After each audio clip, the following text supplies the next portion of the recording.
সঠিক পথে অবিচল থাকার জন্য যে দোয়া করবেন, জীবনে প্রতিটি ক্ষেত্রে রসুল করিম সাল্লাল্লাহু আলাইহি সাল্লাম আমাদের দোয়া শিখিয়েছেন।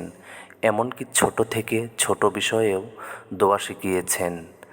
যেমন আল্লাহুম্মা আরিনাল হাক্ক হাক্ক ওয়ারযুকনা ইত্তিবাআহ ওয়া আরিনাল বাতিলা বাতিলা ওয়ারযুকনা ইত্তিবাআহ। এই দোয়াটি আপনারা পড়তে পারবেন। অর্থ হলো, হে আল্লাহ, আপনি হককে হক হিসাবে আমাদের দেখান এবং এর অনুসরণের তৌফিক দিন, আর বাতিলকে বাতিল হিসাবে দেখান এবং এটাকে পরিত্যাগ করার তৌফিক দিন। তাফসিরে ইবনে কাসির সূরা বাকারা 213 নম্বর আয়াতের তাফসির এটা।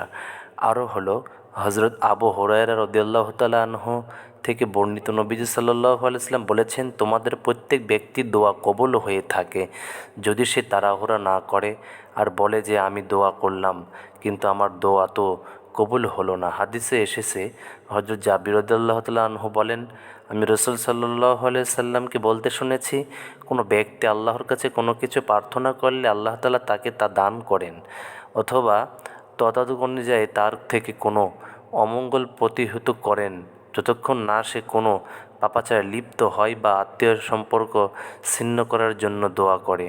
রাসূল সাল্লাল্লাহু আলাইহি ওয়াসাল্লাম বলেছেন, যদি কেউ চায় যে বিপদের সময় তার দোয়া কবুল হোক, তাহলে সে যেন সুখের দিনগুলোতে বেশি বেশি দোয়া করে।